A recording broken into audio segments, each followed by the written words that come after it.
So can you move assets during a lawsuit? Supreme Court Justice Antonin Scalia answers the question this way, and I quote, "A creditor has no cognizable interest in the assets of a debtor prior to obtaining a judgment. Anyone can transfer their assets all day long until the sheriff shows up with a writ of execution pursuant to a court order." So if you've been sued, worried about a lawsuit, divorce, or similar concern, we'll talk about what will happen if you move your assets during a lawsuit and if you should or shouldn't do it. Moving assets during a lawsuit is often called fraudulent transfer, fraudulent conveyance, and now called a voidable transaction. And it's when somebody transfers or converts a non-exempt asset, such as cash, stock, or real estate, with the intent to delay or hinder collection by a creditor. Hi, I'm the business guy. I'm the CEO of Asset Protection Planners and Lawyers Limited, which started in 1906. We have attorneys on staff and are the nation's largest asset protection company. And today we're talking about moving assets during a lawsuit. And if you're watching this video on YouTube, please click the like button below so YouTube promotes it. Thanks so much. And if you haven't already, you can click the subscribe button below so that when more videos come out like this one, you'll be up to date right away. Now, the important thing to know is that fraudulent conveyance is a civil remedy only. It is by and large not a crime. And as the largest asset protection company in the nation, I have never seen anybody going to jail for transferring assets during a lawsuit. The creditor's only remedy, and this has been established by many appellate decisions, is to undo or reverse the fraudulent transfer, which means that the debtor is in the same position he was before he made the transfer. I've been in the asset protection business for 31 years. We have, I believe, over 80,000 clients in our database and have done tens of thousands of corporate and trust filings. And whereas a handful of states have added this to their criminal code, it typically deals with a very specific intent.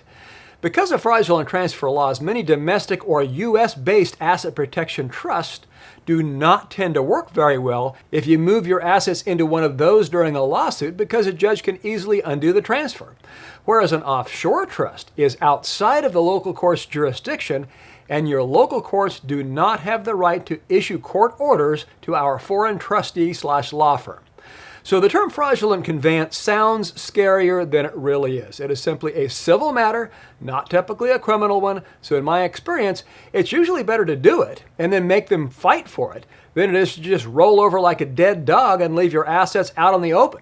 Put up a fight. Make them work harder to take your assets than you had to work to earn them in the first place.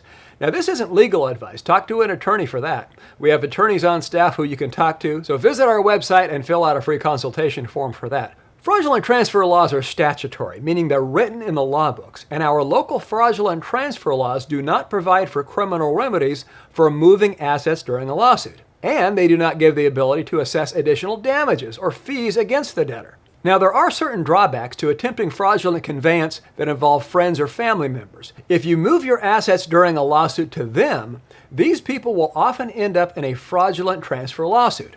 So what a person ends up doing is dragging loved ones into their problems. That is, people who tried to help you by receiving your assets get stuck with huge legal bills, and that will not be a happy conversation on Thanksgiving Day.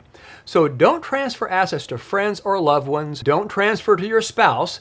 Dragging your wife into a lawsuit does not boost the romance. We also get questions from attorneys and accountants as to whether they can get held liable for assisting a client in making a fraudulent conveyance.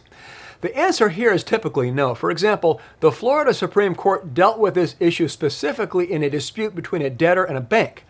The court held there is no liability for a third party, such as an attorney, accountant, or financial advisor, in assisting or conspiring with a debtor to make a fraudulent conveyance. In California, however, there may be discipline for attorneys who assist clients in moving assets during a lawsuit. And that is why we have so many attorneys around the country referring their clients to us, since we don't have those concerns. However, for attorneys, be careful that you only give legal advice, because if you become a party to moving assets during a lawsuit, you may have civil or ethical liability. For example, don't put the conveyance from your client into your trust account, knowing that this client has the intent to avoid a creditor. If you have assets you want to protect and you're not sure what to do with them, but you see that giving them to somebody else isn't a good idea, give us a call at 1-954-400-1050 or visit assetprotectionplanners.com to speak with one of our attorneys or consultants. Please click like, subscribe, and share this video with others. Thanks for watching. See you next time. This is The Business Guy.